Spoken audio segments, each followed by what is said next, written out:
Hey everyone, Jason from Makera here with another Makera Studio tutorial video, and in this one we're going to take a look at the 3D model guided machining mode if we want to be walked through creating our toolpaths for a 3D model. Now to be clear, we have two different types of modes here. We have guided modes, which essentially looks at the model that you import, and then Makera Studio will recommend the types of toolpaths you should create, as well as the bits that you should use for those toolpaths. As you can see, we have a couple different guided modes, and we dive into all of these in other videos.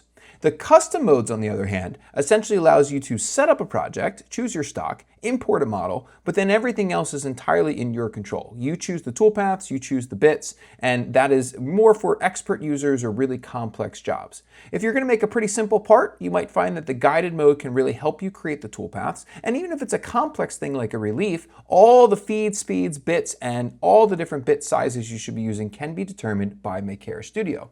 So like I said, in this case and in this video, we're going to look at this 3D model mode. So first thing with any of our projects and modes is you should set up your project. So what machine are you going to be using? Let's say I'm using my Makera Z1 for this, but I could choose of any of my different machines. And what spindle collet diameter are you using? This is incredibly important for the guided mode, as your feeds, speeds, and bits will be recommended based on your CNC and the spindle collet diameter that you choose. So for example, if I'm using the 3.175 millimeter collet, that's great. I can have this selected by default.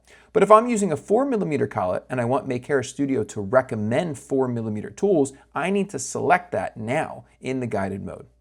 Next, we have to choose our stock material. In our other videos, we talk a lot about your material library, which is where you can actually add the materials as well as customize all these default sizes and things like that and add additional default sizes. I'm going to use our default aluminum 6061, and I will actually be using this 5 mil by 100 by 150. Actually, I won't be. I'm going to be using a 100 by 100 by 5 millimeter plate. So you can also enter your own custom sizes as well. And then lastly, in the guided mode, we should really select our file here, as again, the file is analyzed to then recommend what toolpaths you should create in the next steps. So I'm going to select a model.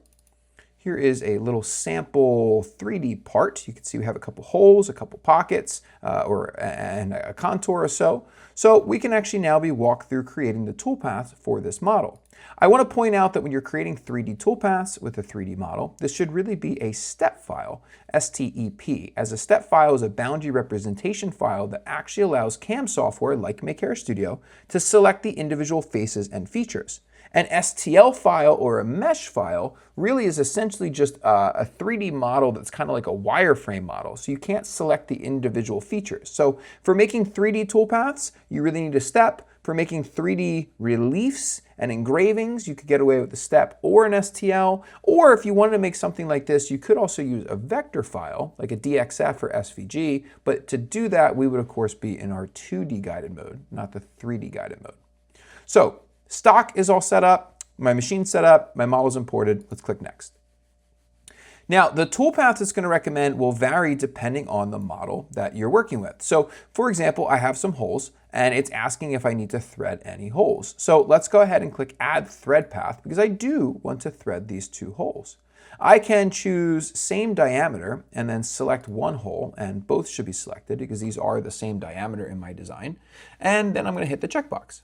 Now, because I designed these holes to be to be drilled and threaded with an M4 thread, Makera Studio automatically figured out that I want to use the M4 thread because the hole diameter matches what a pilot hole diameter should be for the M4 thread. If I didn't get my model quite right, let's say, for example, instead of making my holes 3.3 millimeter, I made them 3.25 millimeter. In theory, the M4 cutter would still fit in that hole, but that is not the correct pilot hole diameter for this tool. So Makera Studio might say, hey, we don't have a thread cutter that fits because your model doesn't quite match the requirements for this thread cutter. In that case, you can always open up your tool library and manually select the tool here if it's not automatically assigned. And if you're ever wondering what pilot hole should be drilled, come on over to your tool library and then check out your drill diameter down here for that tool that you should be working with. So I've selected my holes, it's recommended M4, and the cool thing is it's also saying that we can create the pilot holes in this same operation. So it's asking me, do I want to create the drilling operation? Yes, I do. And it's then saying, do you want to do a drill operation or a milling operation? Well, I don't actually have a 3.3 millimeter drill bit. So I can't do a drilling operation with the tools I have, but I can do a milling operation, and it's recommending which tool I should use to do that. So we are going to do that. That's pretty great. It recommended all my tools for me, and I'm going to click Next. Now it's asking if I want to create any hole paths. So I've made a pilot hole and I've threaded these two holes. It's asking, do I have any other holes I actually just want to drill? In this case, I do not. So we can click Next. Now it's asking if we have any roughing areas. So roughing areas could be a bunch of different things. It could be pockets like I have here. It could also be a facing operation or something like that. And Makera Studio will automatically figure out where those areas are. So let's click Add Roughing Path. Let's select our object, and it's going to analyze this object and determine where we have pockets and facing and anywhere that we need to machine it. As my model is the same thickness as my stock, I don't need any type of surfacing, but I will need some pockets, and again, Makera Studio should automatically figure that out for me. It's also going to recommend a tool for me, and you might like the tool that it recommends, and it actually recommends a couple different tools for you to pick from. I think that the one that it first recommended is a little small. That's going to take a little bit. It will give me a really nice corner radius here, which is probably why it recommended it, but I'm actually just going to go for a slightly larger tool in its recommended options. Next, it's asking if we have any finished areas, so curved areas for 3D machining using a ball nose bit or something like that. In this case, I only have flat areas. I don't have like a curved or sloped corner or something like that. So we can leave this, and I'm just going to skip that. And then lastly, contour to actually cut the part out. I do need to cut my part out. So let's click Add Contour Path. Let's select my object, and you can see that the contour around the perimeter was automatically selected. It's asking if we want to enable support. That would be tabs to hold this part in place. In this case, I will have tabs enabled, though I could use another fixture method if needed. And it's also asking if we want to cut all the way through the stock, which in this case we do. I want to cut all the way through my stock to machine this. Then it's going to give me a recommended tool again. And once again, it recommended a smaller tool, I think, to give me a really nice corner radius here. I'm going to go ahead and up that to a slightly larger tool based on my own personal preferences. Let's click Generate Path.